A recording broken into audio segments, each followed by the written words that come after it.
what do you do when shaken? What do you do when you're kind of knocked off your feet a little bit? I'm not necessarily always talking about physically, but when you get that phone call, or maybe when you get that text, and it kind of shakes you a little bit. What do you do when maybe you have that hard conversation? What do you do when maybe it's your boss who calls you into their office and they never ever call you into their office and you're thinking, uh-oh. And they say, we're going to be doing some downsizing. Or we're going to be doing some, I like the word restructuring. What do you do when you're shaken? I know last week this month we've been talking about finding our rest. And where do we find our rest? And last week we looked at Psalm 46.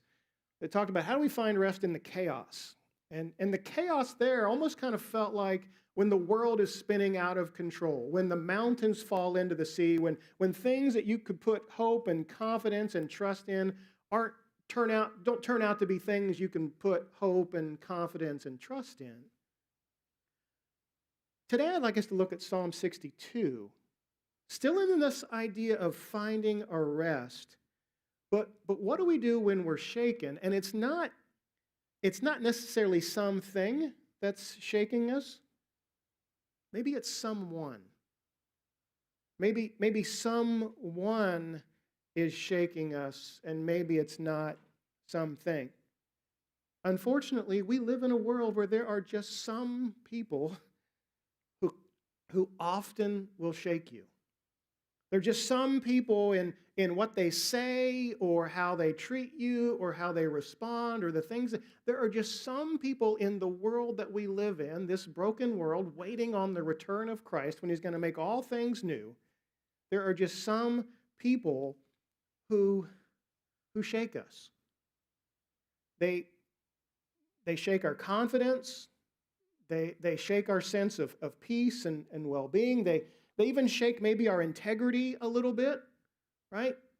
They shake our integrity when maybe they respond to us in a way and we think, you know what, they hit me, I'm going to hit them harder. They cheated me, I'm gonna cheat them harder.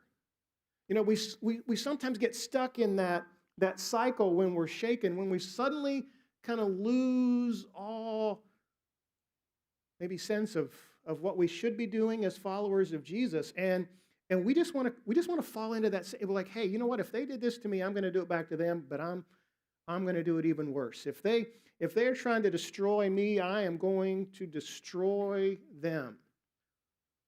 They shake us. They destabilize us, whether it's emotionally or spiritually or whatever it is. There are just some times in the painfully broken world that we live in that people try to shake us. I think Psalm 62 is a really good place for us to look to see how to respond when shaken. If you would, open up your Bibles to Psalm 62. And if you look on the back of your bulletin, if you want to use one of the New Living Translation Bibles on the rack just to the left of the door, it's on page 418. You are welcome to one of those if you would like them. You can actually take any of the Bibles on the door there. We're happy to replace them. There's a couple different translations.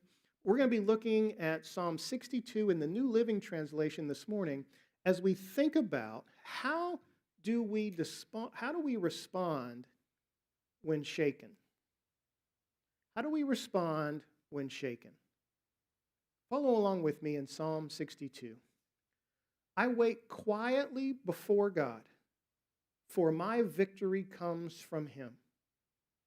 He alone is my rock and my salvation, my fortress where I will never be shaken. So many enemies against one man, all of them trying to kill me. To them, I am just a broken down wall or a tottering fence. They plan to topple me from my high position. They delight in telling lies about me. They praise me to my face, but curse me in their hearts. Let all that I am wait quietly before God, for my hope is in him. He alone is my rock and my salvation, my fortress. I will not be shaken. My victory and honor come from God alone. He is my refuge, a rock where no enemy can reach me. O my people, trust in him at all times. Pour out your heart to him, for God is our refuge. Common people are as worthless as a puff of wind, and the powerful are not what they appear to be. If you weigh them on the scales together, they are lighter than a breath of air. Don't make your living by extortion or put your hope in stealing. And if your wealth increases, don't make it the center of your life. God has spoken plainly, and I've heard it many times. Power, O God, belongs to you. Unfailing love, O Lord, is yours. Surely you repay all people. God, thank you. Thank you for the wonderful gift of your word. God, we are so grateful that you have given your word to us. God, as we talk about this psalm today, our deep desire is that you would not only help us to understand through the power of your Spirit, but you would change the way we think, you would change how we feel, you change what we do, that we would be transformed by your word, that we would sit under its authority, and your word would tell us how to live and what it is that you've called us to. God, help it to change our hearts and minds this morning. Help us to be transformed by the beauty and the glory of your word. Amen. I said last week that it's good when you're looking at a psalm to kind of think about, okay, what do I see here? Observations, right? That's the first thing we always want to do when we're reading the Bible. We want to figure out what's in front of us and what do we see. And here we see, well, this psalm was for the choir director, so we know it's meant to be sung. It's a song, so we think about that and go, okay, it's meant to be sung. And as we think about that, we know it's going to have some poetic language to it as a psalm. A psalm is going to have some figurative poetic language to it. And we noticed last week that sometimes the psalm writers include these little interludes or selah or little breaks in the psalm. If you notice after verse 4 and after verse 8, there's one of these little breaks. And we said, hey, those are opportunities for us as the reader or the listener to pause and let that sink in. Maybe that's what we could say selah means. Let that sink in. Think about what was just presented to us, what we just heard, what we just read. Pause for a moment and let that sink in. So we see a song, so we know the structure and the shape are going to be very song-like, and the language might be poetic or figurative. We see the two interludes here to help us kind of see the structure of pauses where we can let that sink in. For us, it might be quiet. For them, it might have been like drum solo or guitar solo. I don't know. But there was an interlude there before the next section began. And we see two repeated phrases. Did you catch that? Verse 2 and verse 6 are really the same language there. So we know in a song, or we know in a psalm, we repeat for emphasis. We repeat to help us see what the main ideas are, to see what's important. And both in 2 and 6, the psalm writer, David, says, "He alone is my rock and my salvation, my fortress where I will never be shaken." We see that in both 2 and 6. The other thing that's a little harder to see unless you're reading a bunch of translations is there's a repeated word through this entire psalm as well too, and that's the idea of alone or only. Some of your translations might pick up some of them, but some of them might not pick up all of them. But at least 6 times in this psalm, the idea of alone shows up. Like in verse 1, I wait quietly before God. Some translations include the idea of for God alone. Verse 2, he alone is my rock and salvation. Same thing with 6, he alone. Verse 5, I wait quietly before God alone. As a matter of fact, if you care at all, the name C.H. Spurgeon, he actually calls this the only or the alone psalm because the number of times the idea of alone is picked up here. So we've got a song, we've got these 2 pauses, we've got these 2 repeated phrases, and then we have this theme of alone. But I want us to see this as we look at it, that in Psalm 62, we see God's people faced with a problem. We see David talking from his own experience about times that he could have and would have and maybe even should have been shaken. From David's own experience, he's talking about times where people were one way to his face and another way behind his back, where they tried to speak against him, to bring him down, to take him off the throne, to whatever that was, that we see a picture of David talking about how it is that he got through those times when he was shaken and what the temptation is when shaken.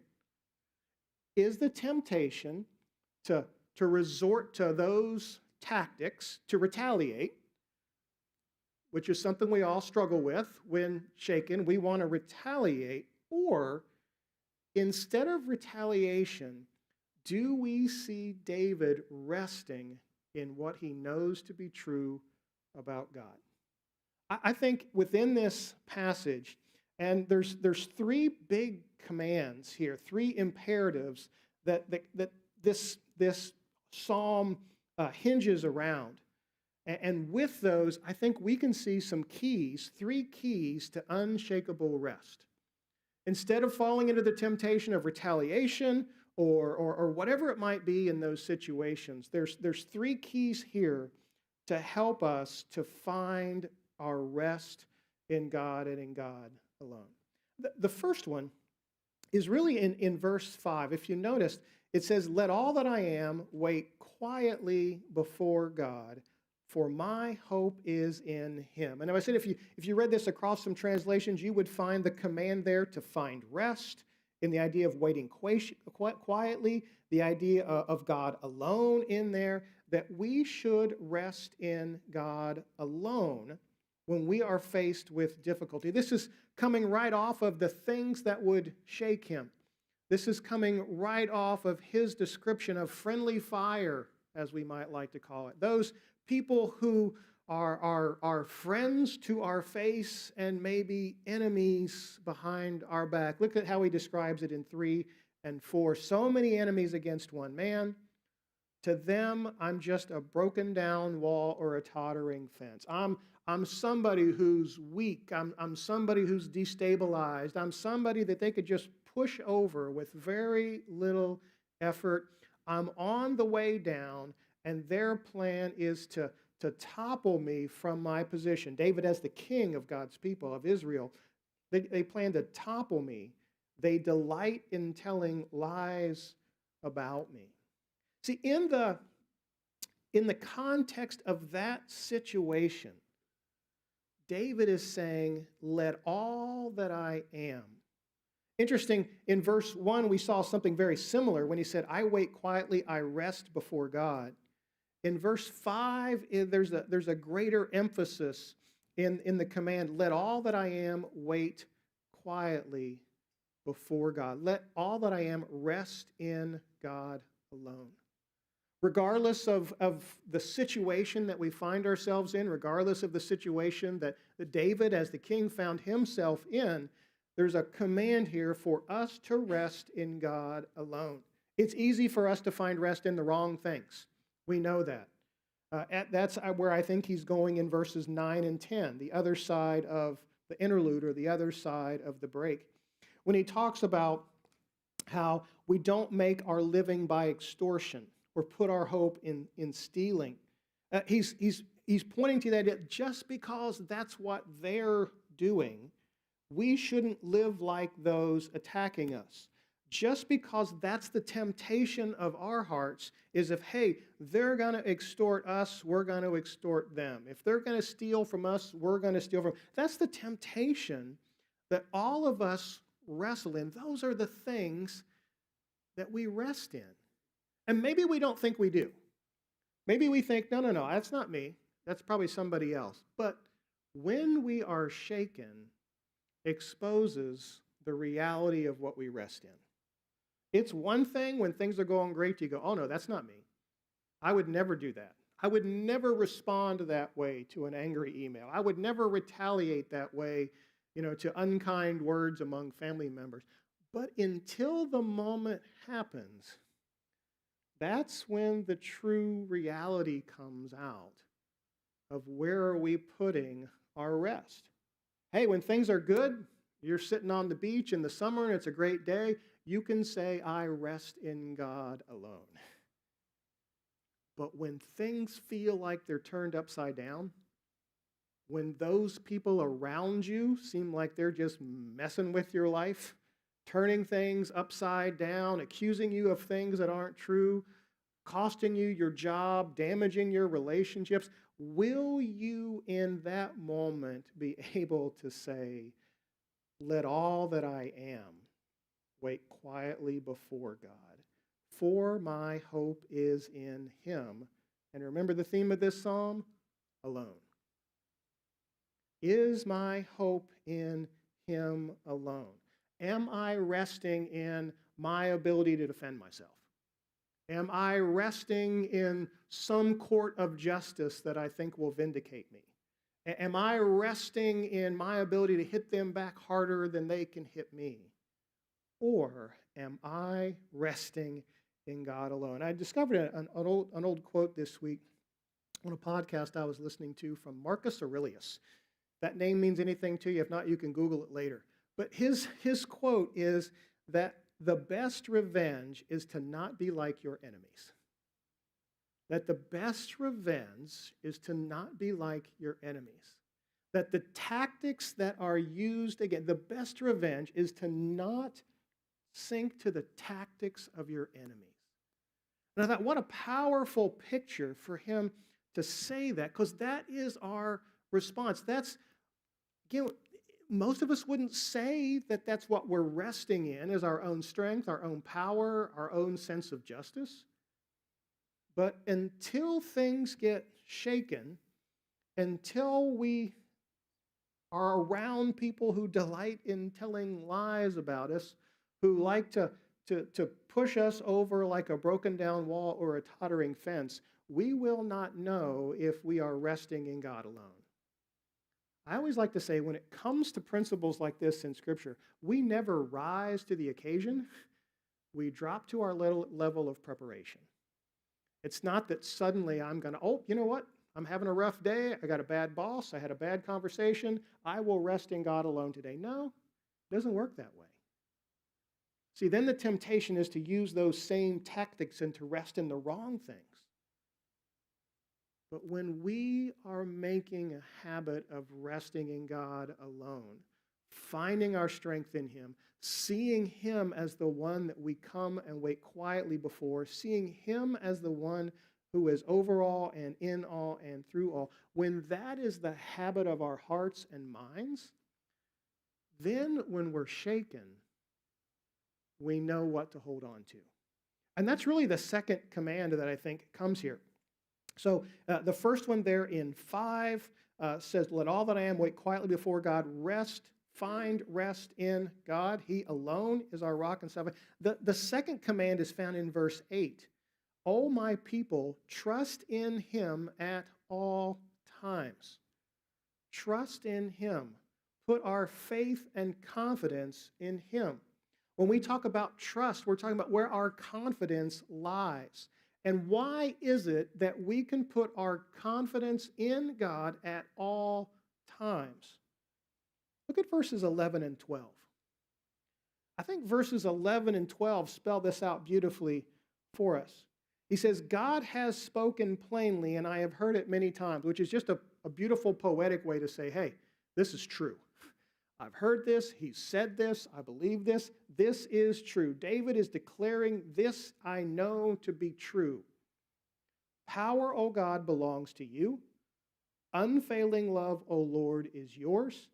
Surely you repay all people. So even within just that the ending of this psalm, we see how it is that we can put our trust in God alone. He is the one who has absolute and supreme power. Power, O Lord, belongs to you. People and situations and circumstances that seem like they have power over you do not have any power over you. They do not. They might make your life pretty uncomfortable.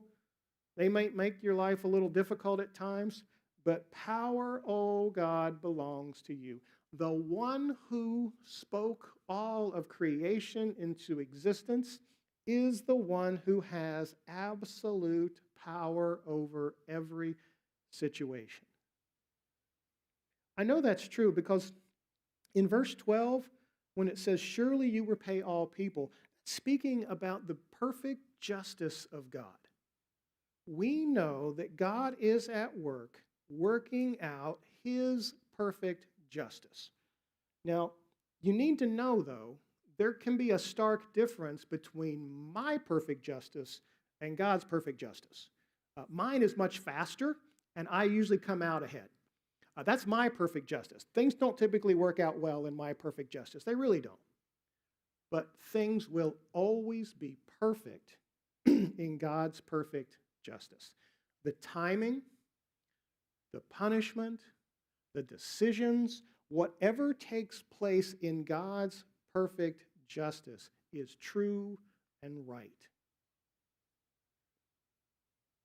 If we're honest, sometimes when we're hurt, when we're shaken, when we're upset, when we want to defend ourselves, we think we know what perfect justice is.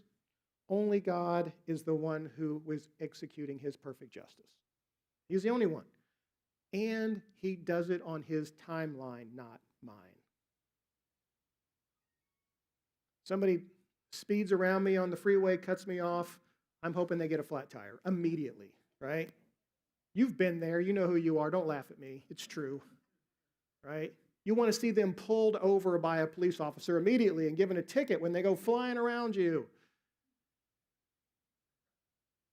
But that's not God's perfect justice. God's perfect justice is in his hands and his time. And because we believe all power belongs to him alone as the creator of the universe and sustainer of everything that we see, we know surely he will repay all people and we can trust in him alone. But you know the other thing in here that is so beautiful about trusting in God is not just his power, as amazing as that is. And it's not just his justice that we know is true and right. And that's in verse 12 when it talks about his unfailing love. I love this word. I love in the Psalms and in the Bible when I read about God's unfailing love. Some of your translations might use mercy, loyal love. What's being talked about here is God's covenant love for his people. What's being described here isn't just a love that you and I might have for tacos. What's being talked about here is a covenant committed love, not based on the things that you and I do, will do, or have done, but the kind of love that God has for us because of who he is.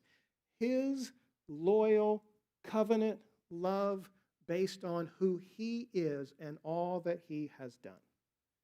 You know what that tells you and I as his children? If we've trusted him, if we've put our life in our hands, that he has an unfailing love for you. He has a love that you can't wreck, distort, lose, or mess up. His love for you is established by him, his heart, his desire, his mercy, his grace. So when his people are shaken, we don't have any reason to fear. When his people are challenged, we don't have to be worried or upset or wring our hands because his unfailing love for us means he is with us, will watch over us, provide us, and care for us. We can trust him because of his unfailing love for us. We can trust him because he has the power to solve any situation, problem, difficulty. He has all power over all of his creation. There is nothing outside of his power and control. And he is a God who is just. He will not leave sin unpunished. And that's why the gift of Jesus Christ is so wonderful. That's why the gift of Jesus Christ to come into the world and take the just punishment for our sins, our rebellion, all the horrible things that we have done, all the things that we're ashamed of, all of those things are taken away when Jesus took our punishment for our sin. And we received this covenant unfailing love, as God so loved the world that he sent his Son. He sent him that you and I might know this unfailing love. This is why we can trust in God alone. He has all power, his unfailing love, and his perfect justice. But there's one more command in this passage. Not just to rest in God alone, not just to trust in God alone. But look at verse 8, the last part. Pour out your heart to him, for God is our refuge. He wants, he desires, this passage includes the imperative command, pour out your heart to him, for God is our refuge. Not only do we rest in him and trust in him, but he wants us to pour out our hearts to him. He wants you to come before him and say, I am shaken. I'm disturbed.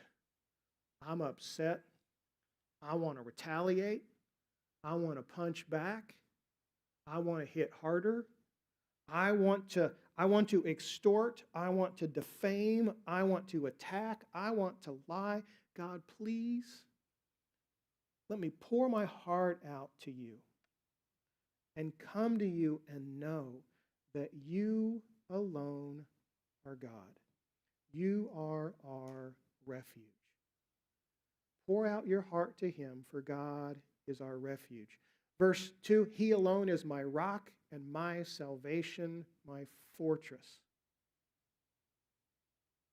My rock, my salvation, my fortress.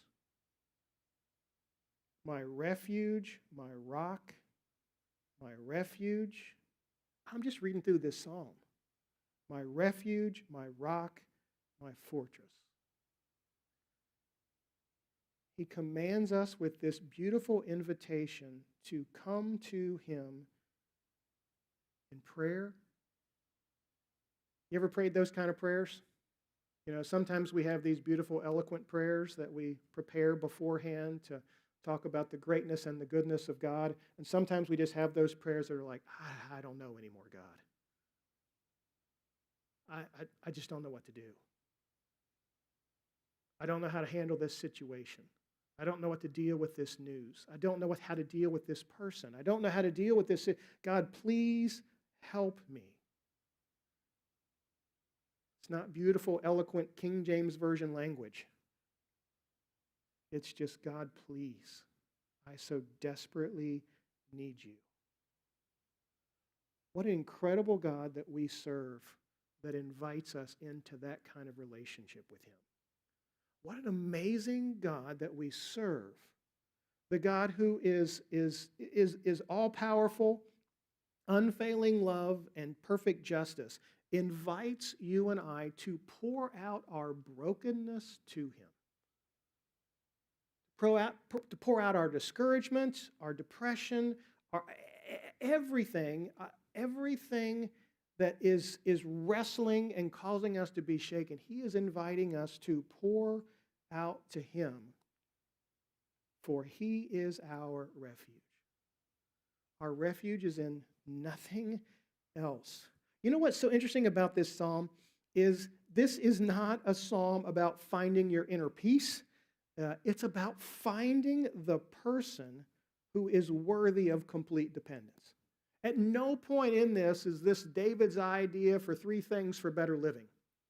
Every time he points back to a person, David knew that the person was the Lord, the one who spoke all things, the God of all power and unfailing love. We know him more fully in Jesus Christ, who is our rock, our salvation, our refuge, and our rest. That's how we best know him. But this psalm is not about finding peace in a thing. It's not about finding refuge in a vacation, in a better job, in a new relationship. This psalm is about the person, the Lord, the God who is God alone, that we rest in, that we trust in, and that we pour our hearts out to. So as we think about what do we do with a psalm like this, maybe it would be good to do kind of a refuge audit, a fortress audit.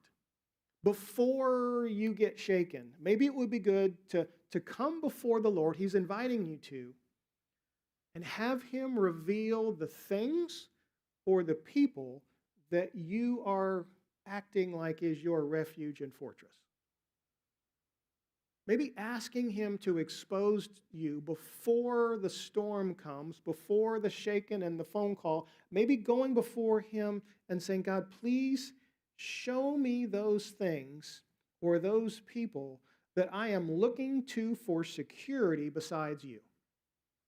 And when he shows them to us, confess them, say, God, I want you alone to be my fortress. I want you alone to be my refuge. Where are our hearts looking for security besides God?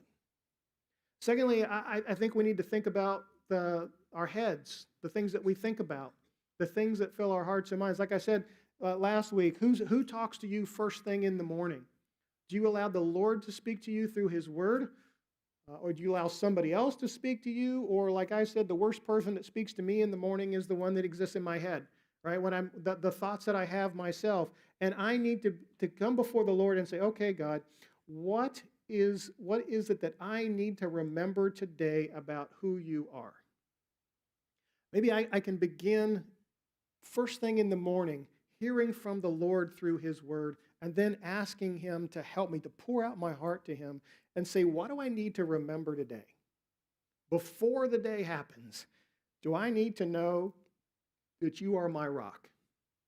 Do I need to know that my salvation is in you? Do I need to know you are my fortress, my refuge? Do I need to be reminded of your loyal love, your unfailing love? I need to be honest about the condition of my heart. I need to be honest about the condition of my head. And then how do I kind of live this out? Is it setting an alarm every day on my watch or on my phone to remind me to, hey, where am I seeking security? What do I need to be reminded of? What one of those false security things do I need to ask God to help me with? Can I spend just 5 minutes a day pouring my heart out to him? Because like I said, we don't rise to the occasion when we're shaken. We drop to our level of preparation. Our lives can change in a text message and a phone call. Our lives can change in a moment. My deep desire for us today is whether or not you are experiencing a shaken experience or not, that you would commit today to begin to prepare. We live in a world that's shaking. Would you commit with me today to prepare your heart that your refuge will be in God alone. To prepare your head, that you will fill your head with the truth of who God is, and that you with your hands will change the habits of your behavior, to introduce times to remember, to reflect, and to apply the truth of what you know to be true about God before the shaking comes. Will you rest in God alone? Will you trust in God alone? And will you pour out your heart to God alone? God, thank you for the gift of this psalm. Thank you for the reminder, again, from your word about who you are and how you work with us and care for us and love us. God, thank you for the gift of Jesus Christ that allows us to know you more fully, that we can see that your perfect justice was accomplished through Jesus, that your perfect grace was extended to us, and the mercy that comes through him and through what he did on our behalf. God, I pray that if we're shaking this morning, if we've been shaken already, that we would put our hope and confidence in you, that we would recognize that you alone are power and unfailing love. You alone are perfect justice. God, help us to change how we feel and change how we think and change what we do to know your perfect, unfailing love, that you would truly be our refuge and strength. In your glorious name.